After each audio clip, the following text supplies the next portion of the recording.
भक्तिमय भजन सुनने के लिए सब्सक्राइब करें हमारा YouTube चैनल भक्ति भजन सागर। नई वीडियोस देखने के लिए बेल आइकन पर क्लिक करें।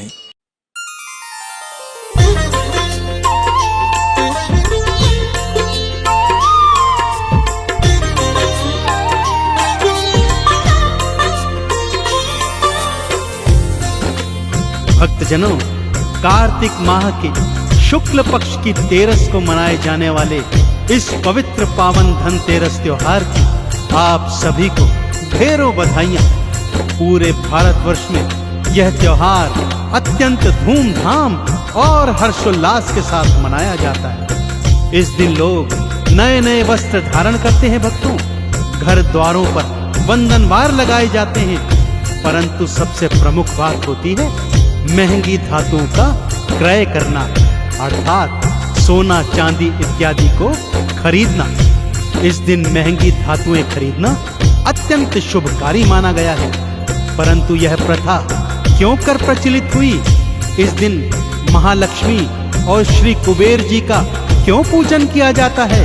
आइए इस संगीतमय गाथा के माध्यम से आपको सुनाता हूँ।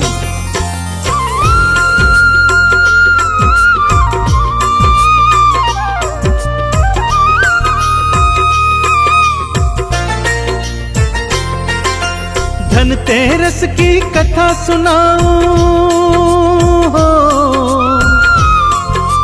धनतेरस की कथा सुनाऊं, सुनो लगा कर ध्यान। महालक्ष्मी और श्री कुबेर का पाओगे वरदान। बोलो महालक्ष्मी की जय, बोलो श्री कुबेर की जय। बोलो महालक्ष्मी की जय, बोलो श्री कुबेर की जय।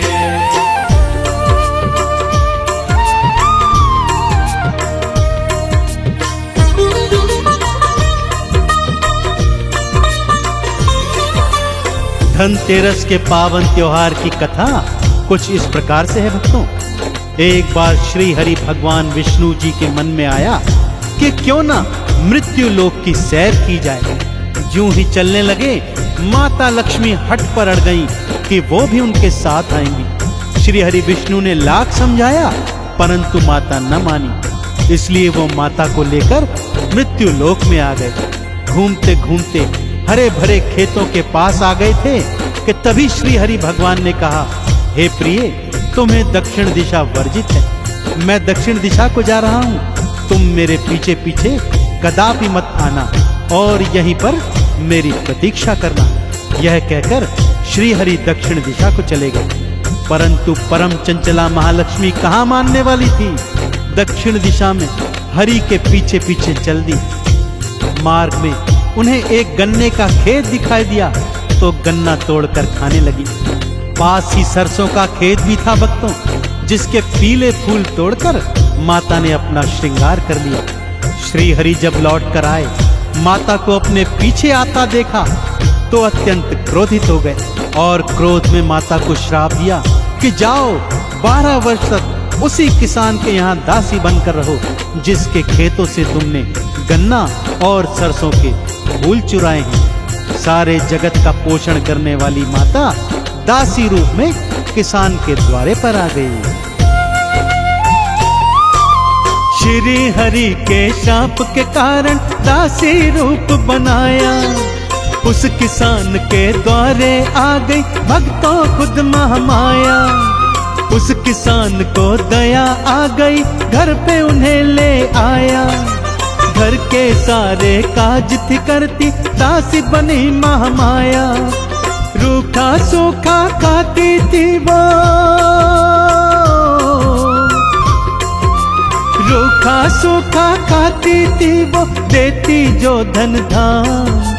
महालक्ष्मी और श्री कुबेर का पाओगे वरदान। बोलो महालक्ष्मी की जय, बोलो श्री कुबेर की जय। बोलो महालक्ष्मी की जय, बोलो श्री कुबेर की जय।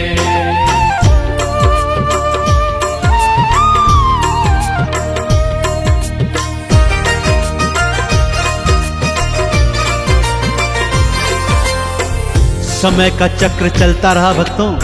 किसान दिन प्रतिदिन और भी दरिद्र होता जाता था। उसके ऊपर ऋण चढ़ते चले गए, फसलें भी मौसम की मार से चौपट होने लगी। तब महालक्ष्मी ने उनके उद्धार की सोची।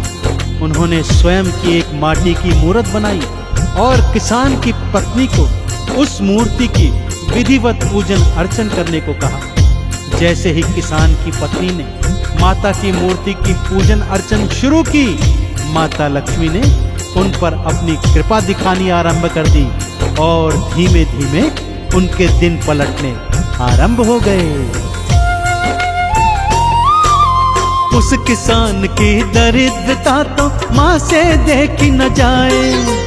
अपने ही हाथों से माता स्वयं की मूर्ति बनाए। इस मूर्ति की पूजा करो तुम, मैया ने समझाया। उस किसान की पत्नी ने फिर पूजी थी महामाया। दिन थे लगे पलटने भक्तों, दिन थे लगे पलटने भक्तों, आने लगा धन धाम। महालक्ष्मी और श्री कुबेर का पाओगे वरदान। बोलो महालक्ष्मी की जय, बोलो श्री कुबेर की जय। बोलो महालक्ष्मी की जय, बोलो श्री कुबेर की जय।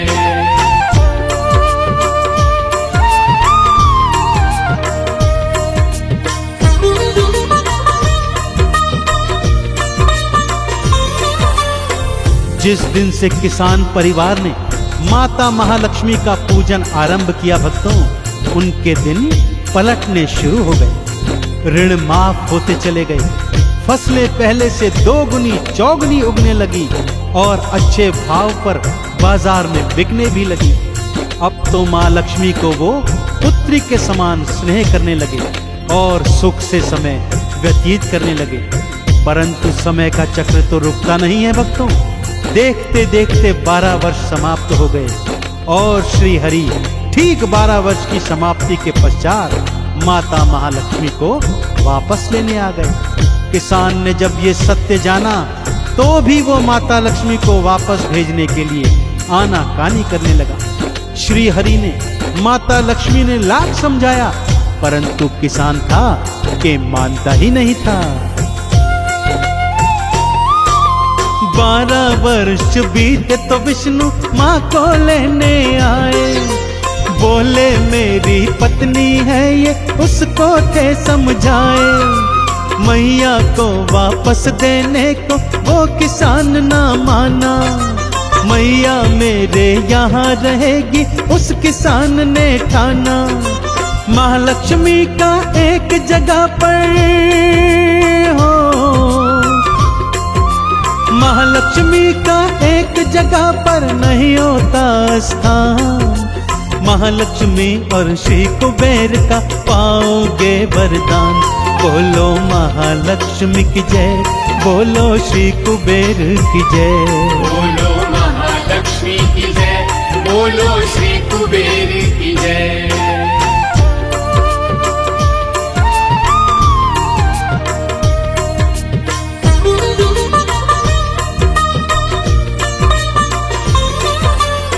किसान रोने लगा, गिड़गिड़ाने लगा। तब माता महालक्ष्मी ने उसे अपनी कृपा पाने का एक सरल उपाय बताया। बोली, कार्तिक तेरस को मेरी और धन कुबेर जी की चौकी सजाना, उस पर साफ सुथरा लाल वस्त्र बिछाना, मेरा और श्री कुबेर जी का सोने से बना हुआ यंत्र उस पर स्थापित करना। एक ताम्र कलश लेना, उसमें सोने चांदी के सिक्के भर लेना। फिर उस कलश के मुख को किसी लाल वस्त्र से अच्छी तरह से बांध देना। तत्पश्चात मेरी और धन कुबेर जी की विधिवत पूजन अर्चन करना। इस विधि से मेरी और कुबेर की कृपा सदैव तुम पर बनी रहेगी। तभी से सभी लोग कार्तिक तेरस को धनतेरस का त्योहार अत्यंत हर्षोल्लास से मनाते हैं भक्तों। अपने अपने घरों में माता लक्ष्मी और श्री कुबेर जी की चौकियां सजाते हैं। बाजार से सोना चांदी इत्यादि खरीद कर लाते हैं और एक ताम्र कलश में उन्हें भरकर उसका मुख लाल कपड़े से बांधकर अपनी अपनी तिजोरियों में रखते हैं। माँ लक्ष्मी और धन कुबेर की चौकी खूब सजाना, इन दोनों के यंत्रों को फिर चंदन तिलक लगाना। ताम्र कलश में सोना चांदी सिक्के तुम भर लेना, लाल वस्त्र से उस कलश के मुख को बंद कर देना।